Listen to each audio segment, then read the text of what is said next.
अस्सलामु अलैकुम नाज़रीन। उम्मीद करती हूँ आप सभी खैर आफियत से होंगे। जी हाँ, अल्लाह के फजल करम से मैं और हमारी पूरी टीम बिल्कुल खैरियत से हैं। Lot of people believe that the world is a bright, colorful, happy place. But what they don't realize is that it's not as happy and bright as they thought. Imagine living in a world of gray. You always feel as if you have no reason to get out of your bed. You feel as if there's no weight on your shoulders that is just too heavy.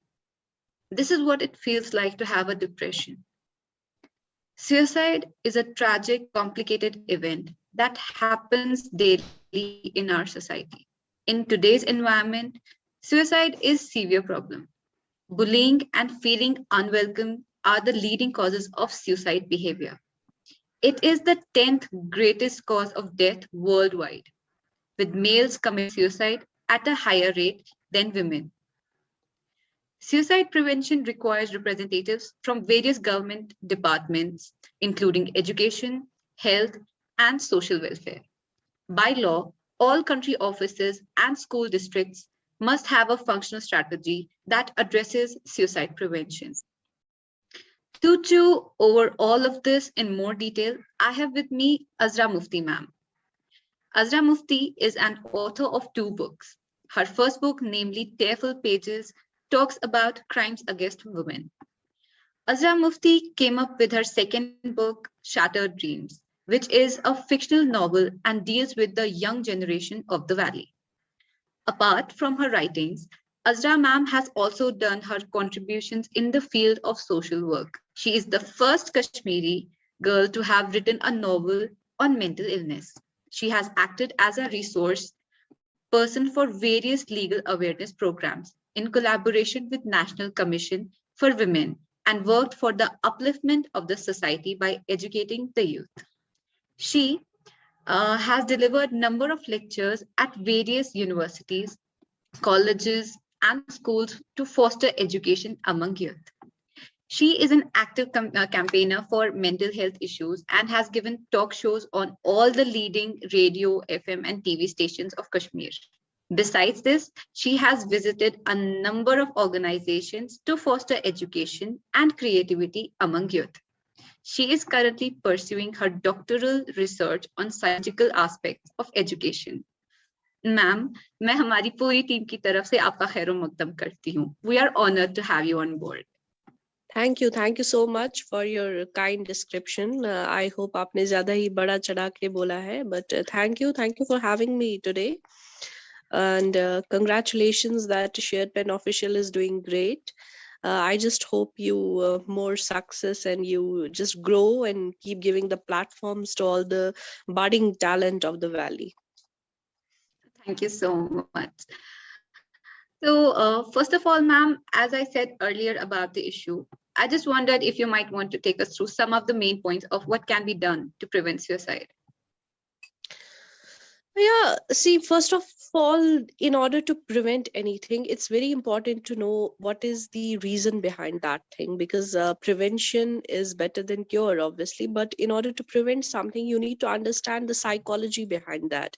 Like if suicides are growing at a mushrooming pace, what is the reason for that? So for that, we need to understand that why people commit suicide. What is the age group that's most vulnerable to committing suicide? What are the states? What are the statistics? So before doing any kind of prevention, it's very important to know the statistics of it, why people commit suicide. So one of the most common reasons for people who commit suicide is either unemployment or people who are in teenage and they are not able to cope up with the stress that they face in daily life. And we often see that young entrepreneurs who start their own venture or who start their business and they land in a lot of bank loans they take, and then they are not able to recover those loans, often they commit suicide. So these are the things, very common things that we see nowadays, that people who are not able to control the stress or who in the initial stages are not able to talk about it, they commit suicide. So I believe that in order to prevent suicides, the thing that needs to be taken utmost care is we need to talk about it, because we still see in our society that there's a stigma. For example, if you talk about depression, you'll be tagged that you are mentally not fit or you're mentally unstable. So it's very important that we remove these taboos before commenting on other things. It's very important to bring it into public eye that mental illness is real, depression is real, anxieties are real, and it's very important to talk about these things in the initial stages. Like, for example, you are facing some kind of anxiety, you're facing general anxieties, you're facing depression or these things. It's very important to talk about it in initial stages. That is where the prevention begins. So, removing the taboo, talking about depression, seeking consultation, taking help from your friends, from your parents, that's the first step that we can do in order to prevent suicides, according to me. Talking about the mental health, what are the main questions that you can ask someone if you are worried about their mental state? जैसे आपने mental health का जिक्र किया, what are the main questions that one can ask someone if they are actually worried about their mental state? Yes. For example, if you want to make a guess whether a person is mentally unstable or they are not mentally fit, you can get it just by having a look at them. For example, their sleep patterns, they're not normal. Either they do not, they find it hard to sleep for 1 hour, or either they sleep for 24 hours a day. So the sleep pattern is one of the important things that we can make sure that yes, person is facing some kind of anxiety. Second is that they lose interest in the daily activities. For example, if you are working 9 to 5, you have a productive life, you have a disciplined routine, but when you're depressed, when your mental health is not fit, you will not be able to put your energies into something you do. So you will be just abstract, you will not be able to concentrate on your work, and you will feel a lot of laziness in the things. So it's very important to like, when you're asking questions to someone about their mental health, how much do you sleep, what are your sleep patterns, do you have your friend circle, what do you eat in a day, how do you interact with people. So if you find that they are lacking in most of the things that a normal person does, it means that there is something definitely wrong with the mental condition of that person. These are the warning signs for suicide. Yeah, these are the warning signs. For example, if a person does not talk at all, if a person does not actively participate in any social activity, if a person is not able to concentrate, if a person does not eat well, so these are the early and the warning signs of depression or anxiety. And for example, if a teenager, or if a person in a spur of moment they say that I'll commit suicide, I have it, I've had it, now I'm not able to take anything, any pressure. So most of the times we shrug it off with a smile, or say that it's nothing like that, it's all in your mind. So we have to take those initial warning signs very seriously.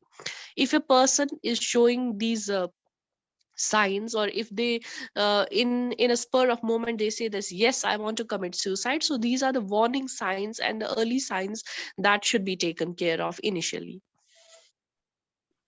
Apart from talking to a suicidal person and encouraging him or her to go for counseling, what else can we do to prevent this? No, first of all, you need to just make sure that a person talks to someone who he really has confidence. For example, your best friends, your parents, your siblings, or your well wishers. So if even if you're facing a slight depression or slight anxiety, it's very important that you talk about it. So these are the things that before going for a consultation, it's very important that you talk to someone that you confide in. It can be anyone. If you're not able to talk to your parents, just talk to your friends. If you're not able to talk to your friends, talk to someone you know or someone you believe. It can be your teacher also. So that's how you begin it. Ma'am, this is quite often when people feel that the life is not worth living. So how can we change their thinking? Exactly. Most of the times that people, they face a lot of disinterest or hopelessness. So these are the two things that have to be taken care of. One is the disinterest and one is the hopelessness. If a person is not able to enjoy his life, if a person does not want to live his life, it's very important to just, for example, if you go to a doctor and doctor suggests that go somewhere, go to a new place, go to a place that is quite refreshing. Same is the case with people who face anxiety or depression. If they face any kind of anxiety, any kind of depression, it's very important that they take a break of some kind, that they take a break from their daily routine. They just involve themselves in things that they totally are distracted from their anxieties or depression. So that stage is very difficult. Like, you find it very hard to convince a person to come out of bed, to talk to people, to make friends. So initially it's very difficult, but this is the most important thing that has to be done to lessen the depression and the anxieties of a person. So ma'am, अगर अपनी वादी के बारे में अगर हम लोग बात करें, what can be done to prevent risk of suicide cases in our valley? क्योंकि हाल ही में देखा गया है कि कश्मीर वैली में सुसाइड के केसेस बहुत अरूज पकड़ रहे हैं. Like, one of the most pivotal reasons of suicides in Kashmir, what I believe is, number one, conflict, because this is a conflict on state, and most of the people, either they are women, especially, they are half widows, or they have lost their son, they have lost their partners, they have lost their loved ones. So they are most vulnerable, and they are more susceptible to have depression or anxieties of any kind. So that reason we cannot have that, some extraneous factor wherein we do not have a role to play. Yes, but we need to have a very tough personality, because living in a conflict torn place or a conflict torn region, it's very important that you develop a strong nerve within you. So living in Kashmir, you have to be very strong, because anything can happen at any time. You have to be prepared for anything.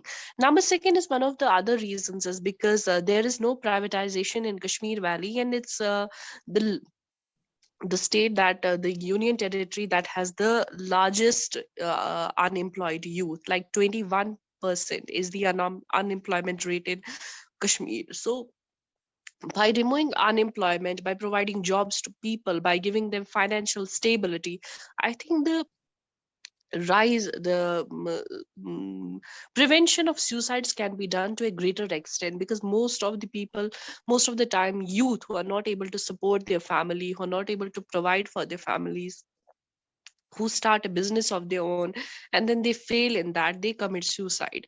So giving a financial security to people by removing unemployment, these are the two things that can be done or taken care of while living in Kashmir. Suicide is a serious public health problem that causes immeasurable pain, suffering, and loss to individuals, families, and communities worldwide. Suicide prevention efforts seek to reduce factors that increase the risk for suicidal thoughts and behaviors, increase the factors that help strengthen, support, and protect individuals from suicide. Ideally, these efforts address individual, relationship, community, and social factors while promoting hope, easing access into effective treatment, encouraging connectedness, and supporting recovery.